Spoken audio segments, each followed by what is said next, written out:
네, 삼순 여러분 안녕하세요. 순장 노은택입니다. 오늘도 비대면수 모임을 진행하도록 하겠습니다. 오늘은 3과입니다. 3과에 진행하고요. 데살로니가 베레아라는 곳으로 진행이 됩니다. 기도하겠습니다. 오늘 주님의 말씀을 다시 한 번 더 묵상하기 위해서 이렇게 모였습니다. 우리 각자의 자리에서 열심히 군복무를 통해서 우리 열심히 나라를 위해 헌신하고 있는 우리 선수를 기억하여 주셨고 하나님의 은혜로서 우리에게 이들에게 많은 축복을 내려 주시옵소서. 바울의 전도 여행을 통해서 우리가 다시 한번 더 복음을 전할 수 있는 귀한 시간이 될 수 있도록 도와주셨고 믿사옵고 감사드리며 이 모든 말씀 예수님 이름으로 기도드립니다. 아멘. 네, 자 오늘은 3과고요. 3차 전도여행에 대해서 진행을 할 거예요. 그래서 본문은 17장 1절에서 15절에 대한 내용을 진행을 합니다. 오늘도 역시 세 번역으로 제가 갖고 왔어요. 자, 이제 아까 지난과는 어디였냐면 바로 빌립보였어요. 여기 보이시죠? 네, 안 보이겠지만 네, 빌립보예요. 왜냐면 제가 지금 현재 같은 나라의 이야기를 하고 있는데 왜 그러냐? 네, 밀렸기 때문에. 근데 여러분들은 이제 밀렸다라고 해서 한 번에 다 진행하지는 않고요. 그냥 천천히 한 주차씩 진행할 거라고 생각합니다. 왜냐하면 여러분들이 지금 이제 바쁜 상황 속에서 하고 있기 때문에 한꺼번에 진행하면 그만큼 이제 시간이 늘어나겠죠. 여러분들에게는 이제 귀한 시간이니까. 저라도 약간 요즘 이제 차라리 한 과씩 진행을 하는 게 좋겠다라는 생각이 들어서 진행을 하려고 합니다. 자, 어디까지 이야기를 했죠? 자, 아까는 빌립보 전도라고 이야기를 했어요. 지금 현재 데살로니가예요. 자, 이제 빌립보에서 데살로니가로 오는데 이때 그때에는 유대인의 회당이 있었습니다. 그래서 그 사람들은 그 회당 바울은 회당으로 가서 새 안식일에 거쳐 즉 3년 동안인 것 같아요.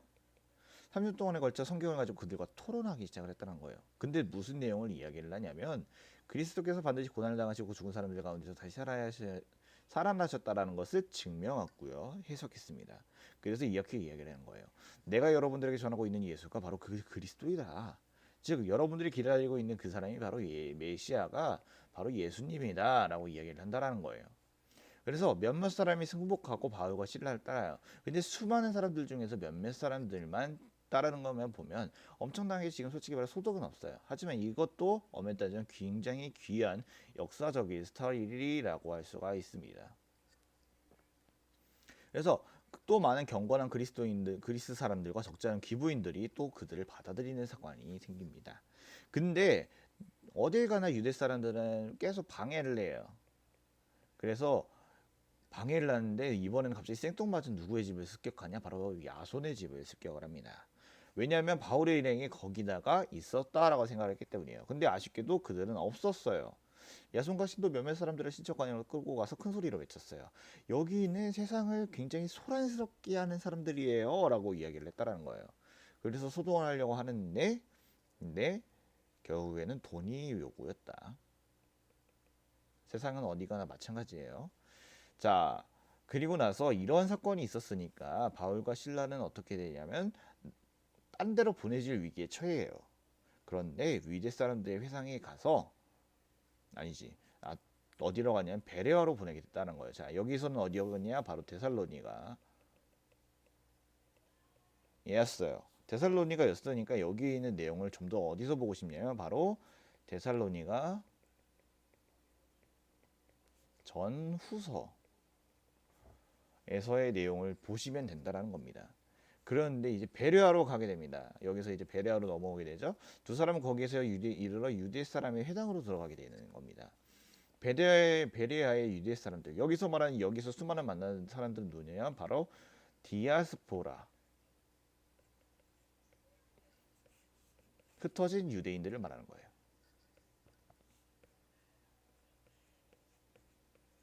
네, 그렇습니다. 그런데 이제 거기 있는 사람들은 유대 사람 데살로니가 있는 사람들보다 더 고상한 사람들이었대요. 그래서 기꺼이 말씀을 받아들였고요. 그것이 사실인지를 알아보기 위해서 날마다 성경을 상고 계속 보고 있었다라는 거예요. 그런데 그 가운데서 어떻게 되냐면 믿음이 생기게 되는 겁니다. 지체가 높은 그리스도 여자들과 남자들 가운데서 지체가 높은 사람은 가문이 있는 여자들 즉 귀부인인 거죠. 혹은 똑똑한 사람들 남자들 가운데서도 믿게 된 사람이 적지 않았다. 왜 귀부인과 남자들 따로 두 분을 지었느냐? 바로 이 성경에 대한 성경이 쓰여질 시기에 대한 인식이 그렇다는 거예요. 일단 먼저 기독교 같은 경우에는 먼저 남성들이 유입이 많았을까요? 여성들이 유입이 많았을까요? 여성들이 더 유입이 많았어요. 그리고 여자, 노인, 어린아이, 그리고 외국인, 그리고 노예. 이 부류의 사람들은 남성보다는 굉장히 약간 좀 등한시되는 사람들이었어요. 왜 그랬을까? 네, 왜 그랬을까?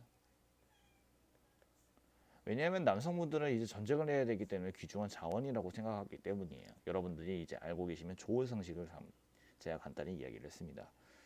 자, 어디까지 이야기를 했죠? 네, 예, 그래서 이렇게 구분을 지었다. 그리고 나서 어떻게 되냐면 또 방해를 합니다. 여기서도 방해를 하는데 여기서도 방해를 해요. 그래서 선동을 벌였어요. 그리고 나서 어떻게 되냐면 바울과 바르나바를 떠나가게 됐어요. 그래서 바울은 바닷가로 가게 되는데 실라와 디모데라는 사람은 베레아이라는 곳에서 남아지게 됐다라는 거예요. 남게 됐어요. 그리고 그들은 바울에게서 실라와 디모데가 할 수 있는 대로 빨리 그에게 와야 된다는 지시를 가지고 베레아로 떠나갔다. 바닷가로 다시 갔지만 빨랑 도와달라는 요청으로 인해서 다시 베레아로 오르게 된 바울의 이야기를 우리가 알 수 있었습니다. 오늘 여러분들의 내용을 통해서 어떤 생각이 드셨을지 잘 모르겠어요. 여러분들은 그건 알 수 있어요. 복음이 선포될 때에는 어느 곳 어느 시기를 막론하고 환영과 반대라는 상반된 모습이 나타나길 마련이에요. 핍박하는 무리들로 인해 뒤로 물러서기보다 이곳저곳에 흩어져 있는 복음을 환영하는 자들을 바라보면서 끝까지 예수 그리스도를 되시고 그리고 그의 죽으심과 부활하심을 증언하는 삶을 사시길 바라도록 하겠습니다. 오늘 내용은 여기까지 하도록 하겠습니다. 주님 감사합니다. 오늘도 이렇게 주님의 은혜로 많은 내용을 받을 수 있게 해주심에 너무나 감사드립니다. 데살로니가 내용과 베레아에 대한 내용을 통해서 우리는 다시 한 번 더 많은 것을 깨닫습니다. 주님의 은혜로서 하나님 다시 한 번 더 주님과 함께 소통할 수 있도록 도와주셨고 우리가 주님 앞에 다시 한 번 더 성장할 수 있는 귀한 시간이 될 수 있도록 도와주시옵소서. 감사드립니다. 예수님의 이름으로 기도드립니다. 아멘. 여러분 안녕.